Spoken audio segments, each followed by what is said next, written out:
The noose swayed in the hot Arizona wind outside the jailhouse window, and Clara Bennett pressed her trembling fingers against the iron bars, watching it with growing terror as the crowd gathered in the dusty street below.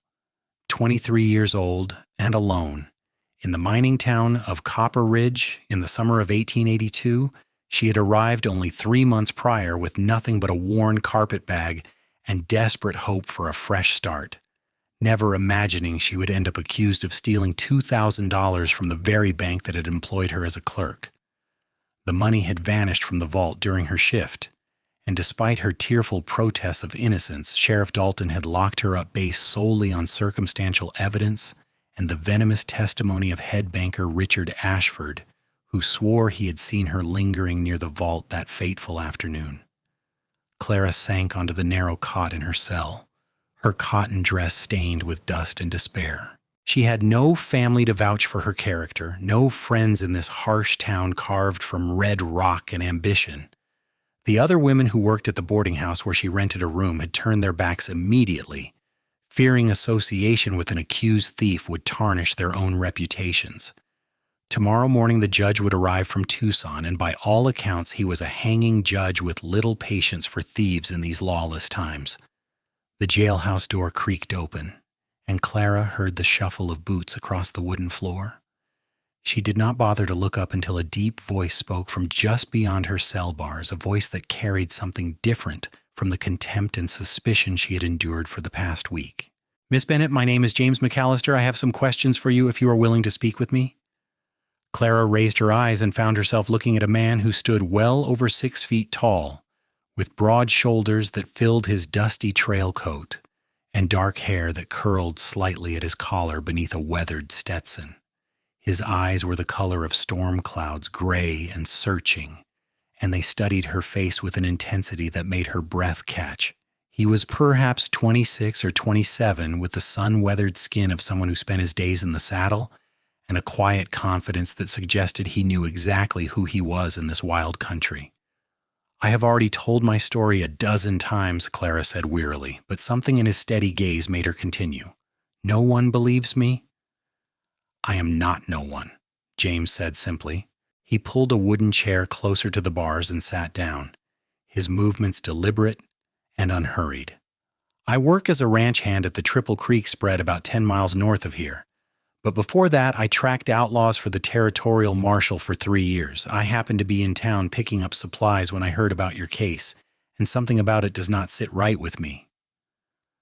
Hope flickered in Clara's chest like a candle flame in the wind, fragile and dangerous. "Why would you help me? You do not even know me." James removed his hat and set it on his knee, revealing more of his angular face. "I saw you once about 6 weeks ago. You were standing outside the general store feeding scraps to a stray dog while those society ladies walked past and ignored it. You gave that dog the sandwich you had just bought for yourself. I noticed that." The memory came back to Clara in a rush, that spotted hound with the sad eyes and protruding ribs. She had been so hungry that day, having skipped breakfast to save money, but the dog had looked hungrier. "That is hardly evidence of my innocence." "No," James agreed. "But it told me something about your character. So tell me everything that happened that day, every single detail, no matter how small. Lies fall apart under scrutiny, but the truth holds together. Help me see the truth." Clara took a shaky breath and began to recount the events of that terrible Tuesday afternoon. She had been working at her clerk station, processing deposits and withdrawals for the steady stream of miners and merchants who did business at Copper Ridge Bank. Around 3 o'clock, head banker Richard Ashford had asked her to retrieve a ledger from the storage room at the back of the building. She had gone immediately, spending perhaps 10 minutes searching through the disorganized shelves before finding the correct book. When she returned to the main floor, Ashford had already left for the day, unusual for him as he typically stayed until closing at 5. The next morning, the vault had been opened to reveal that $2,000 in gold certificates was missing, and Ashford had promptly accused Clara, claiming he had seen her standing near the vault door before he left, which she vehemently denied. "I was never near the vault," Clara insisted, gripping the bars. "I do not even know the combination. Only Ashford and the owner, Mr. Pemberton, have access." James had been listening with complete focus, his gray eyes never leaving her face. "Where is Mr. Pemberton?" "He left for San Francisco 2 weeks ago for his daughter's wedding. He is not expected back for another month." "Convenient timing." James stood and paced the narrow space outside her cell. "This Ashford, what do you know about him?" Clara considered the question carefully. "He is a fastidious man, very particular about appearances. He has worked at the bank for 5 years and always speaks of moving to San Francisco himself someday, starting his own financial enterprise. He dresses better than most men in Copper Ridge, fancy suits and gold cufflinks. He mentioned once that such things were expensive but necessary for a man of ambition." "A man of ambition with expensive tastes," James repeated thoughtfully. "Living on a banker's salary in a frontier mining town. Did he seem worried about money?" "I cannot say. He kept his personal affairs quite private."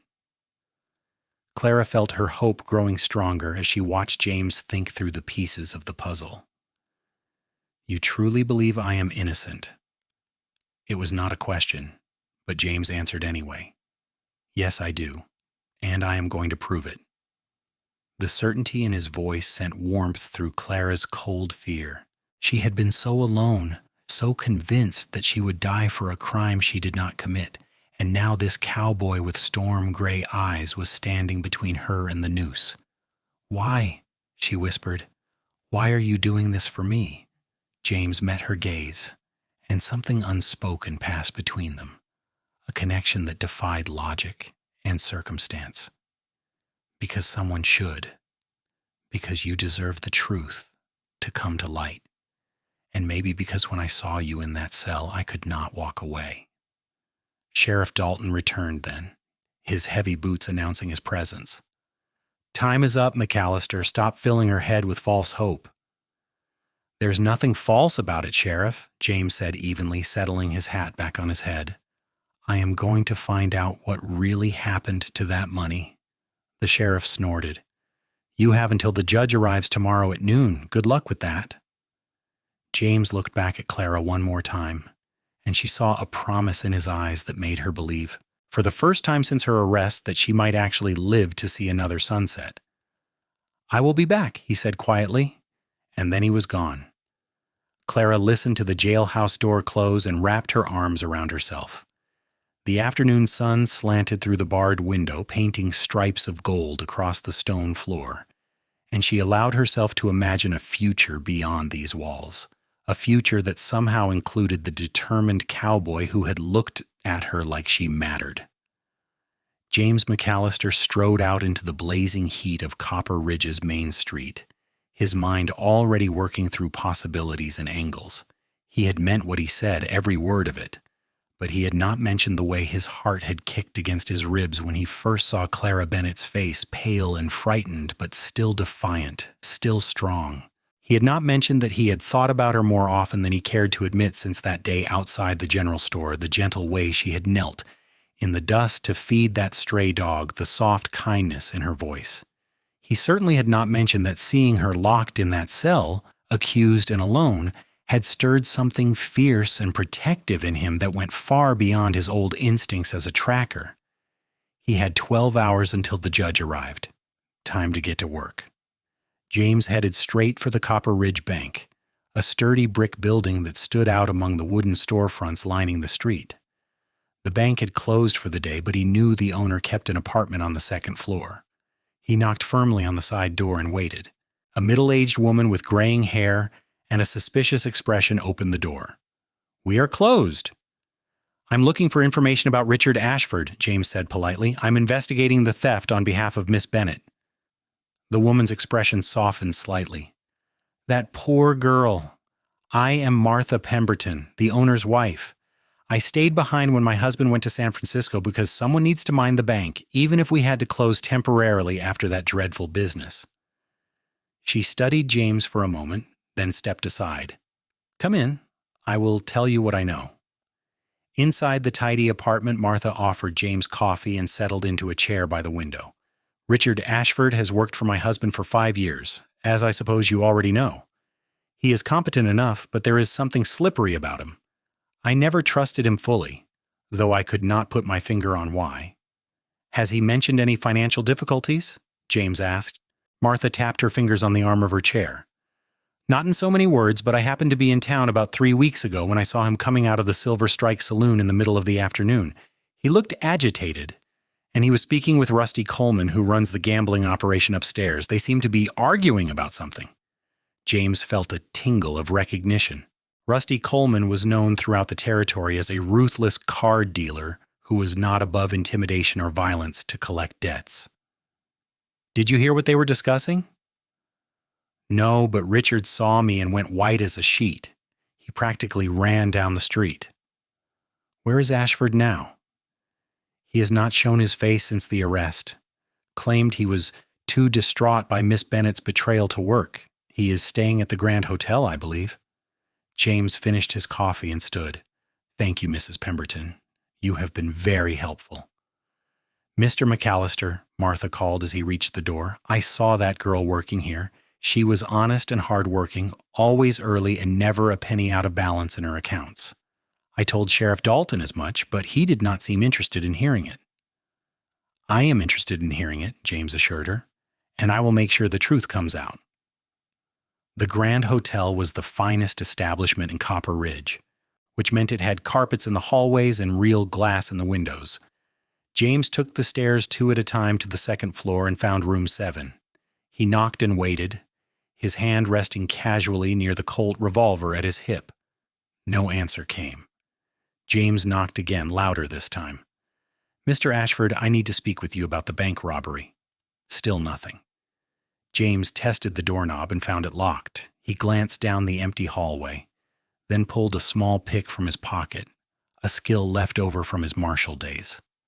The lock gave way with a soft click, and he pushed the door open. The room had been abandoned in haste.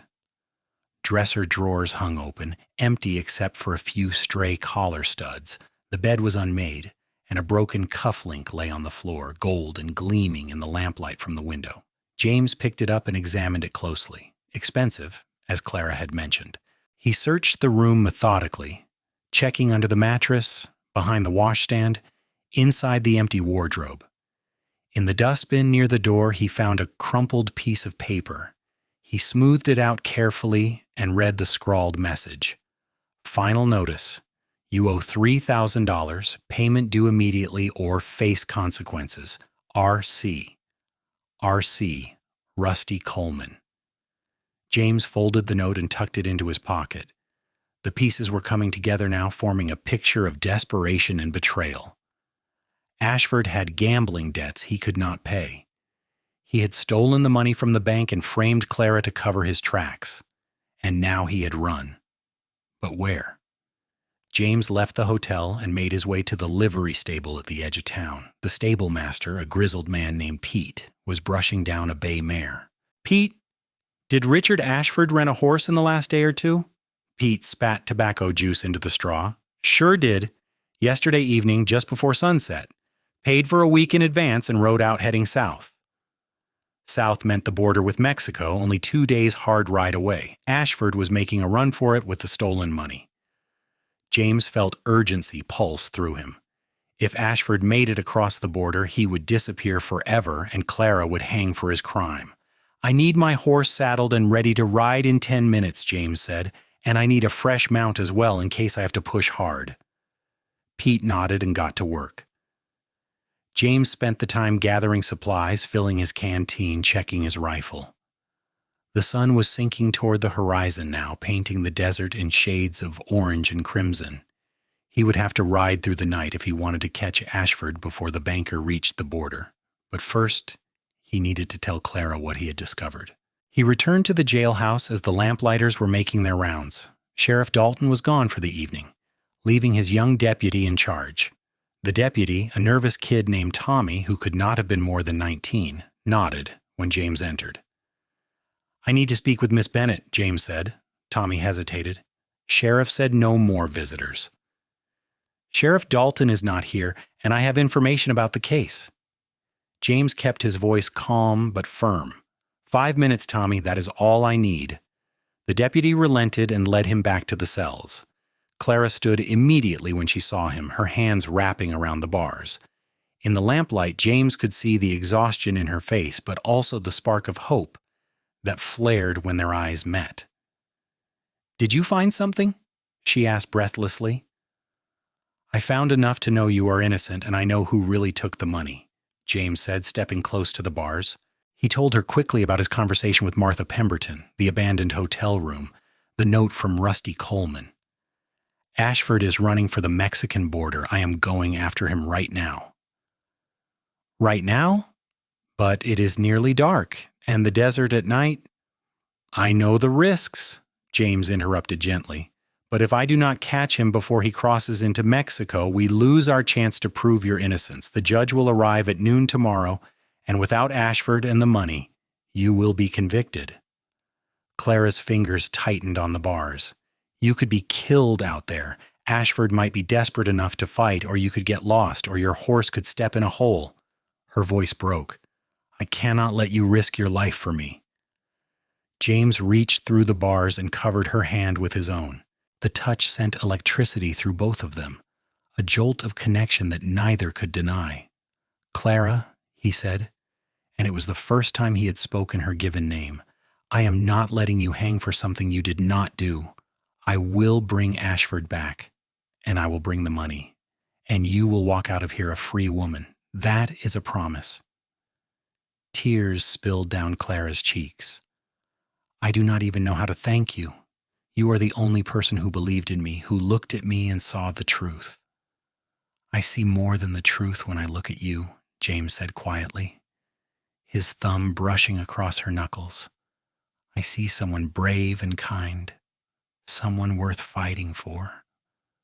When this is over, when you are free, I would like to call on you properly, if you would permit it." Clara's breath caught in her throat. Despite the desperate circumstances, despite the bars between them and the noose waiting outside, she felt her heart open to this man who had appeared like an answer to prayer. "I would like that very much," she whispered. "But please, James, be careful. Come back safely." "I will," he promised. He squeezed her hand once more, memorizing the feel of her skin against his, then forced himself to step away. "I will see you tomorrow, Clara. Trust me." "I do trust you," she said, and meant it with every fiber of her being. James left the jailhouse and mounted his horse, a sturdy buckskin gelding named Ranger who had carried him through 3 years of tracking outlaws across some of the roughest country in the territory. The spare horse, a tough little Mustang mare, trotted beside them on a lead rope. The night air was already cooling rapidly, the desert shedding the day's heat like a snake shedding skin. He rode south through the darkness, following the road that wound through the saguaro-studded landscape. The moon was 3/4 full, providing enough light to see the trail, and James pushed the horses at a steady pace that ate up the miles. His mind kept drifting back to Clara, to the way she had looked at him with such trust and longing, to the softness of her hand beneath his. He had been alone for so long, drifting from job to job, never putting down roots. But something about Clara made him want to stay, to build something real and lasting. First, though, he had to catch a thief. Around midnight, he spotted the remains of a campfire off the side of the road. James dismounted and examined the site carefully. The coals were still warm, maybe an hour old. Someone had been here recently, and given the direction and timing, it had to be Ashford. The banker had stopped to rest, which meant he did not realize anyone was pursuing him. Good. James stamped out the remaining embers and swung back into the saddle. He was gaining ground. Dawn broke over the desert in a blaze of pink and gold, and James had been riding for nearly 10 hours straight. Both horses were tired but still game, and he knew he was close now. The border town of Arroyo Seco lay just a few miles ahead, the last American settlement before Mexico. If Ashford had maintained his pace, he would be there soon, maybe stopping for supplies before making the final crossing. James urged Ranger into a canter as they approached the town, a ramshackle collection of adobe buildings and canvas tents clustered around a dry creek bed. He scanned the street for Ashford's horse and spotted it tied outside a cantina at the far end of town, a dappled gray that matched Pete's description. He dismounted and approached the cantina cautiously, his hand on his revolver. Through the window, he could see Richard Ashford sitting at a corner table, a glass of whiskey in front of him, and a bulging leather satchel at his feet. The banker looked haggard, his expensive suit rumpled and dust-stained, his thinning hair plastered to his forehead with sweat. James pushed through the door, and the few patrons in the cantina looked up with mild interest. Ashford was too focused on his drink to notice until James was standing directly in front of his table. "Morning, Mr. Ashford. You are a hard man to track down." Ashford's head snapped up and all color drained from his face. "McAllister, what are you doing here?" "Taking you back to Copper Ridge to face justice for the theft you committed," James said calmly, "and to clear Clara Bennett's name." Ashford's hand darted toward the satchel, but James was faster. He drew his Colt and leveled it at the banker's chest. "Do not be foolish. You are caught. The only question now is whether you come peacefully or make this harder on yourself." For a moment, Ashford seemed to consider fighting. His eyes darted to the door, calculating distances and odds, but then his shoulders sagged in defeat. "How did you figure it out?" "You made mistakes," James said. "Gambling debts, a hasty exit, framing an innocent woman instead of covering your tracks properly. I spoke to Martha Pemberton, found the note from Rusty Coleman. The pieces fit together once I started looking." Ashford laughed bitterly. "I thought I had been so clever. Frame the new girl, the one with no connections or friends. Who would question it?" He took a long drink of whiskey. "I was supposed to be someone important. I was supposed to make something of myself, but the cards kept going against me and Coleman kept raising the price and I was drowning." "So you stole from your employer and let an innocent woman take the blame?" James said, his voice hard. "You would have let her hang to save yourself?" "I did not think they would actually hang her," Ashford protested weakly. "I thought maybe she would just go to prison for a few years." "Enough." James gestured with the Colt. "Get up. We are riding back now, and you are going to confess everything to Sheriff Dalton and the judge, and you are going to return every penny you took." Ashford rose unsteadily, and James picked up the satchel. He opened it briefly to confirm the contents. Stacks of gold certificates, the stolen $2,000 still largely intact. Relief flooded through him. This was the evidence they needed. James bound Ashford's wrists with rope and marched him out to the horses. He put the banker on the spare Mustang and tied him securely to the saddle. The ride back to Copper Ridge would take most of the day, and James intended to push hard. The judge was set to arrive at noon, and though they would be cutting it close, he was determined to get there in time. They rode north through the climbing heat, James watchful for any attempt at escape. But Ashford seemed broken, all his desperate energy spent. He slumped in the saddle, occasionally muttering to himself about bad luck and missed opportunities. James thought about Clara waiting in that cell, counting down the hours until her execution. He thought about the way she had looked at him in the lamplight, the trust in her voice when she told him to be careful. He pushed the horses a little faster. The sun was directly overhead when they finally crested the rise that overlooked Copper Ridge. James could see a crowd gathered in the town square, and his heart clenched when he spotted the gallows that had been erected overnight. A man in a black suit and hat stood on the platform, a Bible in his hand. The judge had arrived. "Go!" James urged Ranger into a full gallop, and the tired horse responded with the last of his strength. They thundered down the slope and into town, hooves pounding the hard-packed earth. People scattered and shouted as James rode straight through the crowd toward the jailhouse. Sheriff Dalton was leading Clara out the door, her hands bound in front of her. She wore a simple white dress, and her face was composed but pale. When she heard the commotion and looked up to see James riding toward them with Richard Ashford in tow, her expression transformed into pure, radiant hope. "Stop the execution!" James shouted. pulling Ranger to a sliding halt. "I have the real thief and the stolen money!" The crowd erupted into chaos. Sheriff Dalton stood frozen, his hand still gripping Clara's arm. The judge, a severe-looking man with iron-gray hair, descended from the gallows and strode toward them. "What is the meaning of this?" he demanded. James dismounted and hauled Ashford down from the Mustang. He thrust the satchel into the judge's hands. "Richard Ashford stole the money from Copper Ridge Bank to pay off gambling debts. I have evidence, witness testimony, and his own confession. Clara Bennett is innocent." The judge opened the satchel and examined the contents, his bushy eyebrows rising. He looked from the money to Ashford to Clara. "Is this true?" Ashford's last shred of defiance crumbled. "Yes," he whispered, "I took the money. Miss Bennett had nothing to do with it. I framed her because she was convenient and alone."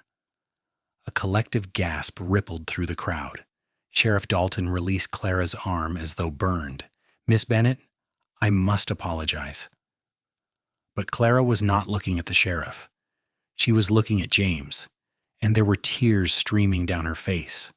Tears of relief and joy and something deeper, something that made James's chest feel too small to contain his heart. He crossed the distance between them in 3 strides and pulled her into his arms, heedless of the watching crowd. "You came back," Clara sobbed against his chest. "You saved me." "I promised you I would," James said into her hair. "I will always keep my promises to you." The judge cleared his throat loudly. "Miss Bennett, you are hereby cleared of all charges. Mr. Ashford, you are under arrest for theft and perjury. Sheriff, take this man into custody." Dalton moved to obey, pulling Ashford toward the jailhouse. The crowd began to disperse, chattering excitedly about the dramatic turn of events. Martha Pemberton pushed through to Clara and embraced her warmly. "I am so sorry, my dear. I should have fought harder for you." "It is all right now," Clara said, still clinging to James's hand as though afraid he might disappear. "Everything is all right." The next hour passed in a blur of official statements and paperwork. Clara signed documents confirming her innocence while James gave his account of tracking Ashford and recovering the money. The judge, impressed by James's detective work, offered him a position as a territorial marshal on the spot, but James politely declined. "I appreciate the offer, Your Honor, but I am done with that life. I have other plans now." He looked at Clara as he spoke, and the judge followed his gaze with a knowing smile. "I see. Well, the territory's loss is someone else's gain, I suppose. Miss Bennett, you are free to go." Clara walked out of the jailhouse into the afternoon sunlight, and for the first time in a week she took a deep breath of air as a free woman. James was beside her, his hand still holding hers, and she turned to him with wonder in her eyes. "What do we do now?" she asked. "Now," James said, "I keep my word. I asked your permission to call on you properly, and you said yes. So let me start by taking you somewhere we can talk without half the town listening." They walked together through the streets of Copper Ridge, away from the dispersing crowd and the dismantled gallows. James led her to a quiet spot at the edge of town, where a small grove of cottonwood trees provided shade, and the sound of a trickling spring offered peace. They sat on a sun-warmed rock, their hands still entwined. "I cannot stop shaking," Clara admitted. "I thought I was going to die today. I made peace with it during the night, accepted that it was over. And then I heard your voice and suddenly the whole world changed." James lifted her hand to his lips and kissed her knuckles gently. "You are safe now. Ashford will face trial, and you are completely exonerated. Mrs. Pemberton told me she wants you to come back to work at the bank if you choose to, though I imagine you might want to put some distance between yourself and that place." "I do not know what I want," Clara said honestly. "Everything feels uncertain now, like the ground shifted beneath my feet. The only thing I'm sure of is you." She looked at him with those clear, honest eyes. "You are a stranger, James McAllister. I barely know you. But you believed in me when no one else did, and you risked everything to save my life. How am I supposed to feel anything but complete devotion to you?" James cupped her face in his hand. his thumb tracing the curve of her cheekbone. "I want your devotion, Clara, but not just because I helped you. I want you to know me, really know me. I want to court you properly, take you to dances and church socials, bring you flowers and sit on your porch in the evening. I want to build something real with you." "Tell me about yourself," Clara said softly. "Now tell me everything." So James told her about growing up on a ranch in Texas, the son of a horse breeder who taught him to ride before he could walk. He told her about losing both parents to fever when he was 19, about drifting west and taking work as a tracker for the territorial marshals because he was good at reading signs and better at not giving up. He told her about the 3 years he spent chasing outlaws across deserts and mountains, the violence and loneliness that came with that life, and the day he decided he wanted something different, something quieter. "I took the job at Triple Creek Ranch because I wanted to work with horses again like my father did," James explained. "I wanted to put down roots somewhere, but I had not found a reason to stay until I saw you feeding that stray dog. You were so gentle with it, so patient. And when you stood up and smiled at that mangy animal, I felt something shift inside me. I knew I wanted to see that smile again." Clara felt tears prick her eyes again, but this time they were happy tears. "I remember that day. I remember thinking how lonely I felt, how much I missed having someone to care about. And then you appeared today like something out of a dream, like fate decided I had suffered enough." "I do not know about fate," James said, but I know I'm not letting you go now that I have found you. If that is too forward, if I'm pushing too fast—" Clara stopped his words with a kiss.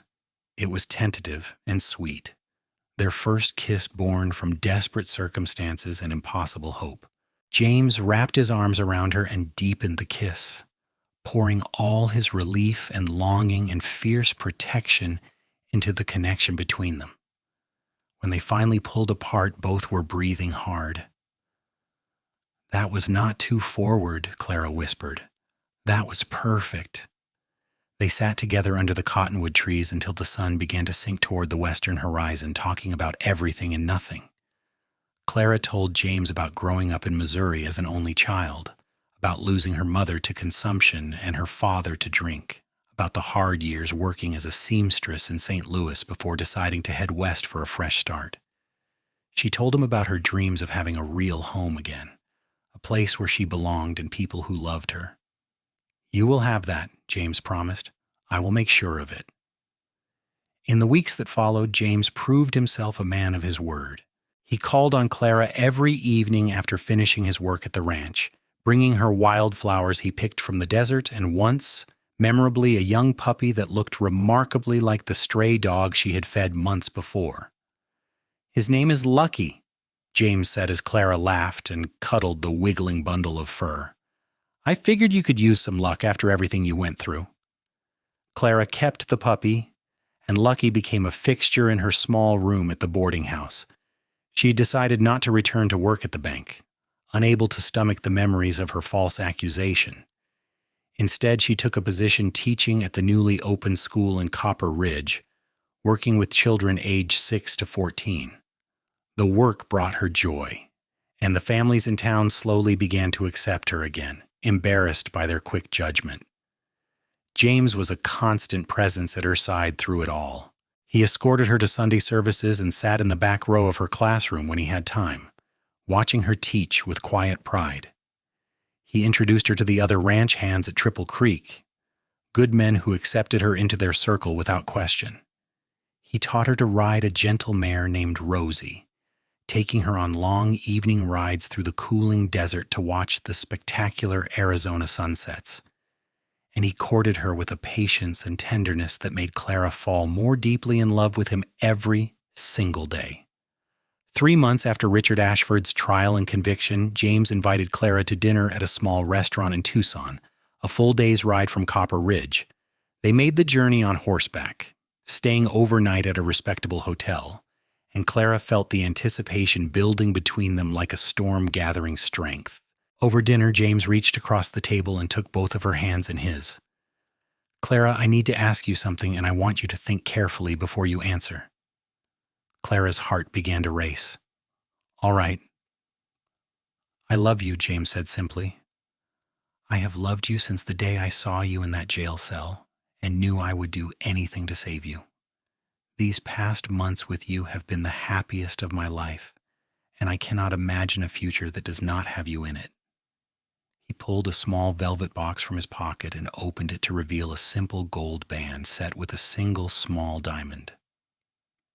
"Clara Bennett, will you marry me? Will you be my wife and let me spend the rest of my life making you happy?" Tears spilled down Clara's cheeks, but she was smiling so wide her face hurt. "Yes," she said breathlessly. "Yes, James, I will marry you. I love you so much." James slipped the ring onto her finger, and it fit perfectly. He came around the table and kissed her right there in the restaurant, not caring who saw or what they thought.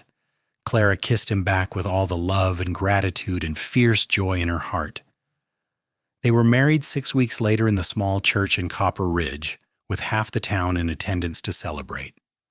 Martha Pemberton cried throughout the ceremony, and the ranch hands from Triple Creek formed an honor guard with their hats.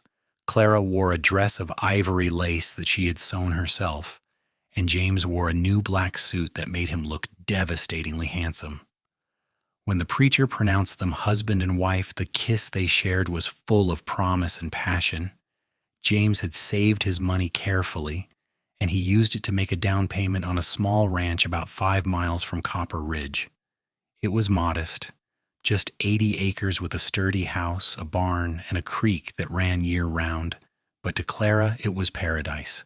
They moved in 2 days after the wedding, and Clara spent happy hours arranging their few possessions and planning where to plant a garden come spring.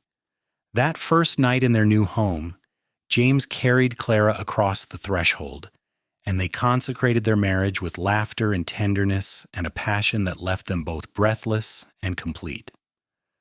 Afterward, Clara lay in her husband's arms and traced the scar on his shoulder from an old bullet wound. "I cannot believe this is real," she whispered. "6 months ago I was facing the gallows. Now I am married to the man I love, in a home of our own. How did my life change so completely?" "You survived," James said, kissing her forehead. "You kept your faith and your strength. And when I came looking for the truth, you helped me find it. We saved each other, Clara." "We did," she agreed softly, "and now we get to build a life together. What do you want from this life, James? What are your dreams?" James thought about it for a moment, his fingers playing with her dark hair. "I want to raise horses like my father did. I want to build this ranch into something we can be proud of. I want children someday, if we are blessed with them. But mostly I want to wake up every morning next to you and go to sleep every night knowing you are mine. That is enough for me." Clara felt her heart overflow with love for this good, steady man who had become her whole world. "That is enough for me too," she said, "though I do like the idea of children. Maybe not right away, but someday." "Someday," James agreed, and kissed her again. The first year of their marriage was hard work but deeply satisfying. James bought 3 mares and a stallion, beginning his breeding program with careful attention to bloodlines and temperament. Clara continued teaching while also managing their household and helping with the horses when she could. They worked side by side from dawn until dusk, building something solid and lasting from nothing but determination and love. Lucky grew from a puppy into a loyal dog who followed Clara everywhere and slept at the foot of their bed. They acquired chickens and a milk cow, a barn cat who kept the mice at bay, and eventually a second dog, a cattle dog mix that James trained to help work the horses. Their neighbors, other ranching families scattered across the territory, became their friends. They attended barn dances and helped each other with harvests and brandings. Clara's reputation as a fine teacher and James's skill with horses earned them respect throughout the region. The scandal of her false accusation faded into the past, remembered only as an injustice corrected. 2 years after their wedding, Clara began to feel the telltale signs of pregnancy. She waited to be certain before telling James, but one evening as they sat on their porch watching the sunset, she took his hand and placed it on her still flat belly. "We are going to have a baby," she said softly. "In about 6 months, if my calculations are correct." James's face transformed with wonder and joy.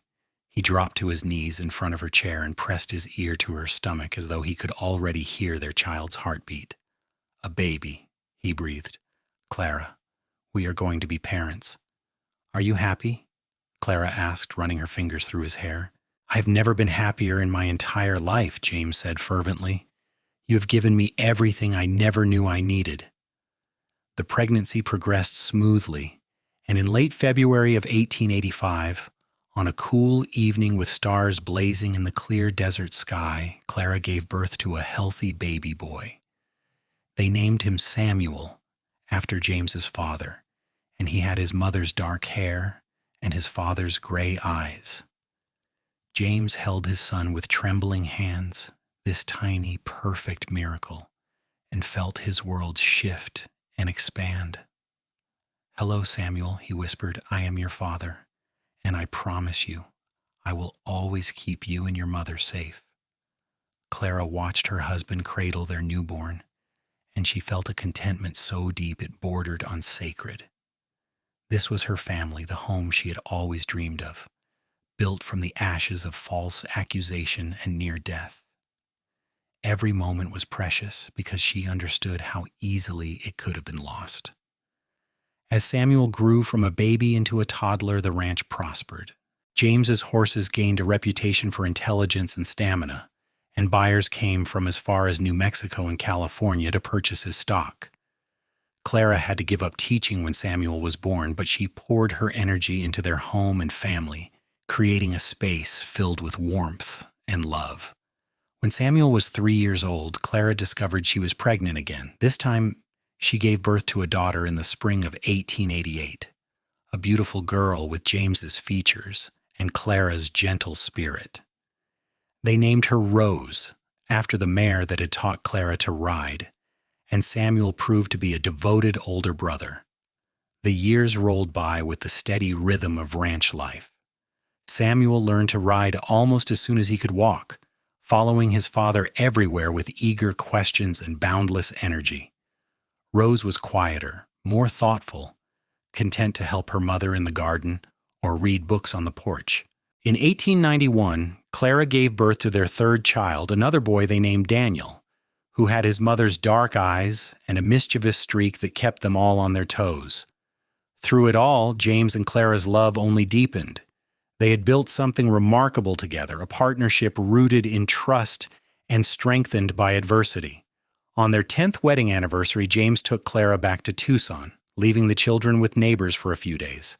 They returned to the same restaurant where he had proposed, older now and weathered by a decade of hard work, but still completely devoted to each other.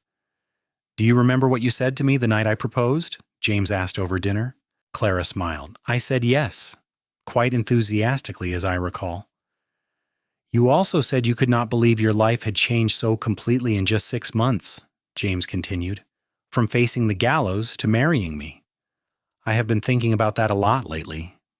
"Why?" Clara asked, reaching across the table to take his hand. "Because sometimes I wake up in the middle of the night and I think about what would have happened if I had not been in Copper Ridge that day, if I had not heard about your case and decided to investigate. You would have died, Clara. You would have been executed for a crime you did not commit, and I never would have known you.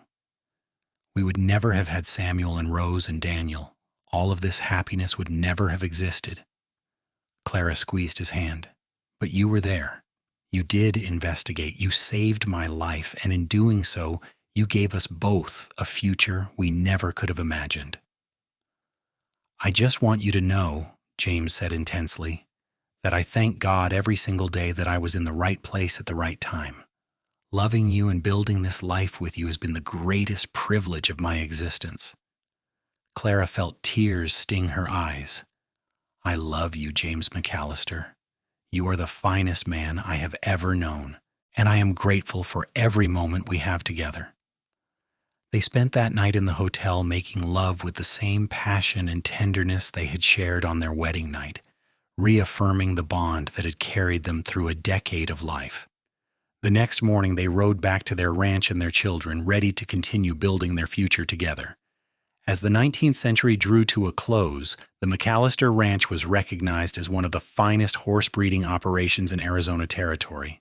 Samuel, now a young man of 15, was already showing his father's gift with horses. Rose, at 12, was teaching at the same school where her mother had once worked. Daniel, 8 years old, was still deciding what he wanted to be, but leaned toward following his father and brother into ranching. In 1899, Clara and James celebrated their 15th wedding anniversary surrounded by their children, their friends, and the life they had built from nothing but determination and love. They stood on their porch as the sun set over the desert, the same desert that had witnessed Clara's near execution and James's desperate ride to save her. "Do you ever think about that day?" Clara asked quietly, leaning against her husband's solid warmth. "The day you rode into Arroyo Seco after Ashford?" "Sometimes," James admitted.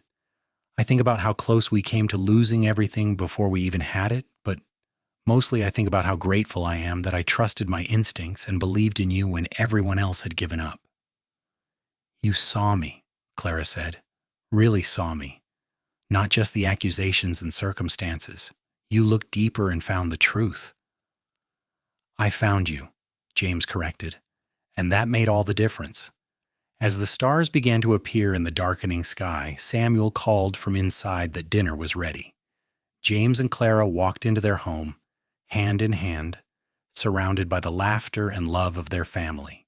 The hard years of their early meeting had faded into cherished memory, proof that even in the darkest moments hope could survive. They had faced death and injustice together, and from that crucible had forged a love that would last the rest of their lives. Years continued to pass, marked by the changing seasons and the milestones of their children's lives. Samuel married a rancher's daughter from Tucson in 1904, bringing a sweet young woman named Margaret into the family. Rose, beautiful and independent, chose to attend a teacher's college in California, following her mother's footsteps but with ambitions that stretched beyond the Arizona desert. Daniel took over more of the daily ranch operations as James began to slow down, though at 50 years old, he was still more vital than men half his age. Clara, now 45, had silver threading through her dark hair and fine lines around her eyes from decades of squinting into the desert sun. But she was still the same woman James had fallen in love with, still gentle and strong and capable of seeing straight to the heart of any matter. In 1906, Samuel and Margaret presented them with their first grandchild, a baby girl they named Clara after her grandmother. Holding her tiny namesake, Clara felt the circle of her life complete. She had survived the impossible, found love in the most unlikely circumstances, and built a family that would continue long after she was gone. James watched his wife cradle their granddaughter and felt his heart expand with gratitude. Every day with Clara was a gift he never took for granted. He remembered the frightened young woman behind bars, the way she had looked at him with desperate hope, the trust she had placed in him when she had no reason to trust anyone. He had saved her life that day, but the truth was that she had saved him too, giving him purpose and love and a reason to put down roots. On their 25th wedding anniversary in 1909, James and Clara renewed their vows in the same church where they had first married. Their children and grandchildren surrounded them, along with friends who had become family over the years. When James slipped a new ring onto Clara's finger, this one studded with small diamonds to represent their 3 children, his voice was steady and sure. 25 years ago, I promised to love and cherish you for the rest of my life. I have kept that promise every single day, and I will continue keeping it until my last breath. You are my heart, Clara. You are my home." Clara smiled through happy tears. "And you are my miracle, James. The cowboy who believed in me when no one else did, who risked everything to save me, who gave me a life more beautiful than I ever dreamed possible. I love you beyond measure." They kissed as their family applauded. 2 people who had found each other in the darkest circumstances and chosen to build something lasting and true. The years that followed brought the changes that come with age. James's hair turned completely gray, and he moved a bit slower on cold mornings. Clara's hands developed arthritis, making the fine needlework she loved more difficult. But their love remained constant, a steady flame that had burned bright for decades. They sat together every evening on their porch, watching the Arizona sunsets that never lost their power to move them. They held hands and talked about their children's accomplishments, their grandchildren's antics, the latest news from town. Sometimes they sat in comfortable silence, simply grateful for each other's presence. In 1915, on a warm spring evening, James and Clara celebrated their 31st wedding anniversary. Samuel and his family had come to visit, bringing Clara the younger, now a precocious 9-year-old, and her younger brother Thomas. Rose had returned from California for the occasion, bringing news that she was engaged to a professor at her college. Daniel and his wife Emily, married just 2 years, announced that they were expecting their first child. After dinner, after the children had gone to bed and the younger generation had retired to their rooms, James and Clara sat alone on their porch under a canopy of stars. 31 years, Clara mused. Where did the time go? Into all of this, James said, gesturing at the ranch they had built, the family they had raised. Into the life we created together. No regrets, Clara, not a single one. Not even that first terrifying day when you decided to help a stranger accused of theft? Clara asked with a gentle smile. Especially not that day, James said firmly. That was the day I found my purpose. That was the day everything changed. Clara leaned her head on her husband's shoulder, feeling the same sense of safety and love she had felt the first time he held her hand through the jail cell bars. You saved my life, James McAllister. No, James corrected softly, kissing the top of her head. We saved each other, and then we built something beautiful together. That is the real miracle. They sat together as the night deepened, two souls who had found each other against impossible odds and chosen love over fear, hope over despair. The desert wind whispered through the cottonwood trees James had planted years ago, carrying the scent of sage and possibility. Somewhere in the distance, a coyote called to the moon, and the horses in the barn settled in for the night. James and Clara McAllister remained on their porch until the stars wheeled overhead, marking the passage of another day in a life well lived. They had weathered storms and celebrated triumphs. They had raised children who became good people, built a legacy that would continue for generations. But most importantly, they had loved each other with complete devotion, from that first moment in a dusty jailhouse until this quiet evening 3 decades later. As they finally rose to go inside, James took Clara's hand one more time, marveling at how perfectly it still fit in his. I would do it all again, he said, every moment, every challenge, every triumph. I would choose you every single time. And I would choose you, Clara replied, my cowboy, my hero, my love. They walked into their home together, closing the door on another perfect day, ready to face whatever the future might bring as long as they faced it together. The story that had begun with a false accusation and a desperate ride through the desert had transformed into a love story for the ages, proof that sometimes the darkest moments lead to the brightest futures, and that courage and devotion can overcome any obstacle. James and Clara McAllister had built a life of purpose and meaning from the ashes of injustice, and their love would endure long after they were gone, living on in the children and grandchildren who carried their legacy forward into the new century.